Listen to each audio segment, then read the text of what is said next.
So finding the area between two curves doesn't have to mean that one of those two curves is a line. We could use two curvy curves. So I'm going to keep this f of x upside down parabola that goes through the origin and has that vertex up here at 2, 4. Same as before. That's the same function we've been using for all of the examples in this section. But this time, I'm not going to use a horizontal line for the other bound. I'm going to use this other parabola. Now we can go through the process of, I don't know, maybe setting the derivative equal to 0 to figure out that the axis of symmetry, the vertex, is at x equals 2. Or you might remember that negative b over 2a formula. Negative b over a, excuse me. No, it's negative b over 2a, either way. It's been a while, guys. So anyway, g of 2 is equal to 4 minus 8 plus 6, which is 2. So our vertex for this parabola is 2, 2. We can plug in 1, and we can find that's pretty easy to figure out. We're going to get 3, I guess. So axis of symmetry means this is going to be 3 as well. So these two shapes right here overlap with this region right here. Now let's pretend like we didn't just find the area of half of this and go through the process. But keep in mind that we do know what the answer is, right? It's going to be twice as big as this, so we do know that it's going to be 8/3 as a final answer. But let's pretend like we didn't know that. And let's also pretend like we didn't know where those points of intersection are, right? I mean, based on the numerical analysis that we did here, we know that this is the point 3, 3 where they intersect, and this is the point 1, 3. But let's say we didn't know that for sure. How do we find that? Well, we take f of x and set that equal to g of x. So we get 4x minus x squared equals x squared minus 4x plus 6. So get that 0 on one side of the equation, and we'll get a new quadratic. We can factor a 2 out. Get x squared minus 4x plus 3. And we'll see a familiar factorization that I think we saw on the last example as well. Same x values of x equals 1 and x equals 3. Again, not very surprising based on our graph, right? We already knew that x equals 1 and x equals 3 were those points of intersection. Again, the reason we care about those points of intersection is because when we start adding up these rectangles, the areas of these rectangles, we need to know the beginning x value and the ending x value. I'm trying to draw a vertical line here and having a hard time. So as always, the width of these rectangles is infinitely small. We'll call that dx. And the height, just as we talked about on the last one, is going to be the top function minus the bottom function, right? That's how we're going to determine the size of these rectangles, right? So to set up this integral, we're going to start by adding up, taking the sum from x equals 1 to 3 of the top minus the bottom. Okay, again, that top minus bottom is going to be the height of each rectangle, times dx, that's going to be the width of each rectangle. When we subtract f of x minus g of x, we get 4x minus negative 4x is 8x. We get negative x squared minus x squared is negative 2x squared. And then no constant minus 6 is minus 6. So we'll integrate that with respect to x. So we'll end up with 4x squared minus 2/3 x cubed minus 6x. We'll evaluate that at 3 and at 1.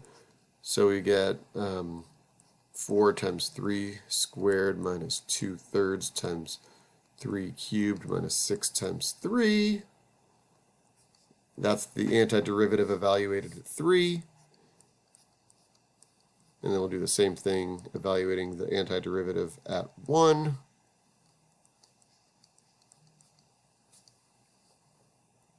And then we'll see that this is 4 times 9 is 36. Minus the 3 cancels with one of the 3's. We get 9 times 2 is 18, minus 18. And then minus 18. So just as we saw before, that first parenthesis just goes to 0.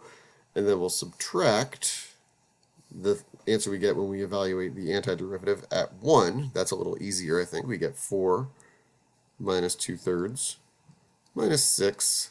4 minus 6 is -2. -2 minus 2/3 is -8/3. Double -8/3 is a positive 8/3. Lo and behold, it's double the answer when we just found the top half of this. So that's not at all surprising.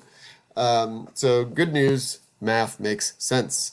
All right, so we'll try this one. This one's going to be a little bit different because this time we don't have a function for one of our curves, right? X equals y squared is not a function. When y equals 1, x equals 1. When y equals 2, x equals 4. When y equals 0, x equals 0. But when y equals -1, x equals 1 again. And when y equals -2, x equals 4. We don't get a function, but we do get a familiar shape. It's just a parabola on its side. Seem to be better at drawing sideways parabolas. Spoke a little too soon, messed up there, but that's good enough. And then this is a little bit more familiar to us, I guess, is y equals x minus 2. It's a line. We've got y-intercept of -2, slope of 1, so we just follow that rise of 1, run of 1, and with a fairly accurate graph here, we can find those points of intersection. Those points of intersection are 4, 2, and 1, -1, and we're looking for the area of the region between those two curves. Okay, so again, if we needed to find these points analytically, we could set them equal to each other, right? Set the two equations equal to each other. So perhaps we would do something like, well, if x equals y squared, then we get y equals not x, but y squared minus 2, and then we could solve for y. And I'll just kind of do this super quick. We'll get y minus 2 and y plus 1. So that gives us the y value of 2 and also the y value of -1. Notice that the graph supports that. So I'm going to make some space here because I don't really need that since I already graphed it accurately, but I just wanted to show you that that's the algebraic process of finding those important points of intersection. Now, if we're going to take the same process as before, then we want to think about these rectangles right here that start not at x equals 1, because we've got rectangles over here as well. And we've got rectangles over here. So you'll notice that the top minus the bottom depends on where on this shape we are, right? There's this first part that exists between, what's a good color here, maybe light blue, between x equals 0 and x equals 1, where the top and the bottom of these rectangles, anything to the left of x equals 1, the top and the bottom of the rectangles are both from the same curve. They're both on that orange parabola. Whereas on the right side of x equals 1, the top is the orange and the bottom is the purple. So this looks like we're going to have to create two separate integrals, all right? So we'll go through the process of setting up two separate integrals. So on the first integral, we're going to start at an x value. These rectangles have a width of dx, as always, right? Slight infinitely small change in x is the width of our rectangles. So the first change in x goes from 0 all the way to 1, and we have to do top minus bottom. Well, what is the top? The top is a y value in terms of x. So the top is y equals the square root of x. Well, what is the bottom? It's not y equals the square root of x because that's a function up here, right? The bottom half is going to be y equals negative the square root of x. So the top minus the bottom is going to be the square root of x minus negative the square root of x. That's going to be the height of every single rectangle from x equals 0 to x equals 1, and we'll do that dx. So this is the area of region 1. Okay, so I'll call this region 1. Okay, now we have to find the area of region 2. What's another good color? I'll just use a nice pleasing gray here. The region 2 is going to be on the right side of x equals 1. We're going to start at an x value of 1. We're going to continue to let x get bigger until the shape stops at x equals 4. This time our top, well, our top is still this curve. It's still the square root of x. So we're writing an x value or a y value in terms of x, right? Just like we did before, right? So the function y equals x minus 2, that's our bottom. So we'll subtract x minus 2. We're subtracting the y value of our bottom. Our y value equals x minus 2 on the bottom. So that would be another integral.